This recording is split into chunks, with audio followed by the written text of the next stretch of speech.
Good morning students. Class 9th UP board के बच्चे ध्यान दें। आज हम क्लास 9th यूपी बोर्ड में चुनावी राजनीति अर्थात इलेक्टोरल पॉलिटिक्स के बारे में चर्चा करेंगे। शुरू करते हैं, बात करते हैं चुनाव की। तो चुनाव शब्द का शाब्दिक अर्थ होता है चुनना, अर्थात जब हम किसी वस्तु, व्यक्ति या स्थान की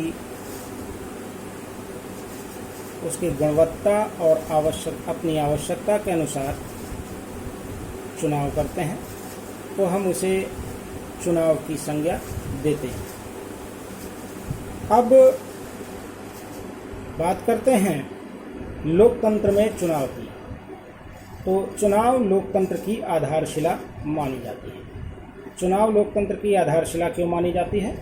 क्योंकि चुनाव के आधार पर ही लोकतंत्र का गठन किया जाता है, अर्थात जनता चुनाव के माध्यम से ही अपने जनप्रतिनिधियों का चयन करती है और चुनाव ही लोकतंत्र की आधारशिला बनती है। इसके बाद चर्चा करते हैं निर्वाचन आयोग पर। तो निर्वाचन आयोग एक ऐसी संस्था होती है जो चुनाव संबंधी समस्त प्रक्रिया को संपादित करती है। भारत में निर्वाचन आयोग एक संवैधानिक संस्था है जिसके गठन का प्रावधान संविधान के अनुच्छेद 324 में किया गया है। पूर्व में निर्वाचन आयोग में केवल एक मुख्य निर्वाचन आयुक्त होते थे जिनकी नियुक्ति भारत के राष्ट्रपति द्वारा केंद्रीय मंत्रिपरिषद की सलाह के अनुसार की जाती थी। परंतु वर्तमान में भारत के निर्वाचन आयोग में एक मुख्य निर्वाचन आयुक्त और 2 अन्य निर्वाचन आयुक्तों की नियुक्ति का प्रावधान है। अब बात करते हैं संसद और विधानमंडल यानी निर्वाचन आयोग कितने स्तरों पर चुनाव का संचालन करता है। तो भारत में निर्वाचन आयोग मुख्य रूप से 2 स्तरों पर निर्वाचन का संचालन करता है। पहला स्तर होता है राष्ट्रीय स्तर का, जिसे हम कहते हैं संसदीय निर्वाचन, और दूसरा स्तर होता है प्रांतीय स्तर का, जिसे हम कहते हैं विधानमंडल निर्वाचन। बात करते हैं संसदीय निर्वाचन की। संसदीय निर्वाचन एक ऐसा निर्वाचन होता है जिसके माध्यम से संसद के सदस्यों का चयन जनता के द्वारा या जनता में स्थापित मतदाताओं के द्वारा किया जाता है, जबकि प्रांतीय विधानमंडलों में विधानमंडल के सदस्यों का चयन राज्य की जनता के द्वारा किया जाता है। अब बात करते हैं सांसद और विधायक की।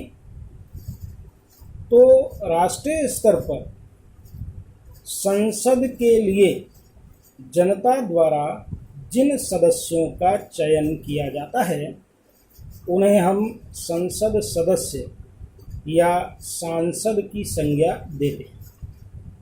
इसके विपरीत राज्य की जनता राज्य के विधानमंडल के सदन के लिए जिन सदस्यों का चयन करती है या जिन सदस्यों का चुनाव करती है उन्हें हम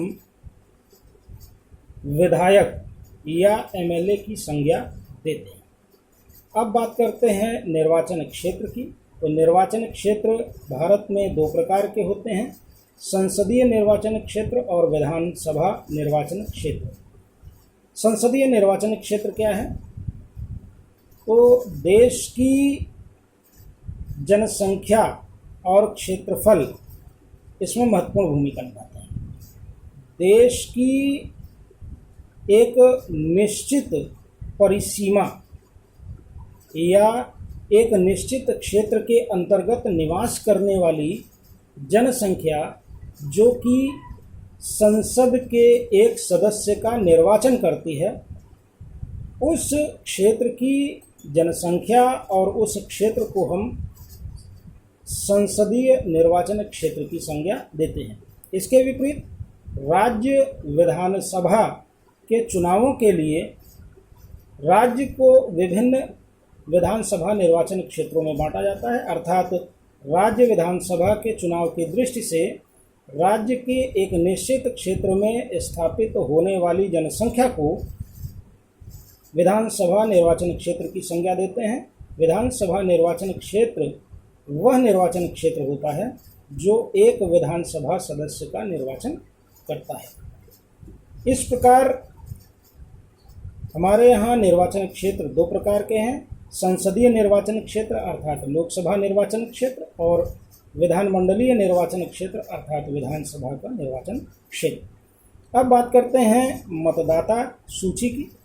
तो निर्वाचन आयोग दो स्तर पर मतदाता सूचियों का निर्माण करता है, एक केंद्रीय स्तर है और एक प्रांतीय स्तर है। केंद्रीय स्तर पर गठित जो मतदाता सूची होती है उसे संसदीय मतदाता सूची कहते हैं।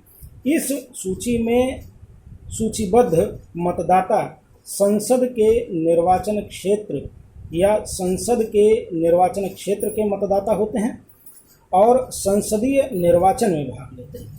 इसके विपरीत प्रांतीय मतदाता सूची एक ऐसी मतदाता सूची होती है जिसमें संगठित मतदाता या जिसमें सम्मिलित मतदाता प्रांतीय विधानसभा के चुनावों में भाग लेते हैं। तो इस प्रकार चुनावी राजनीति निम्नलिखित 4 बिंदुओं पर आधारित है। नंबर 1 चुनाव, नंबर 2 चुनाव आयोग, नंबर 3 मतदाता सूची, नंबर 4 विधानसभा या लोकसभा निर्वाचन क्षेत्र अर्थात निर्वाचन क्षेत्र।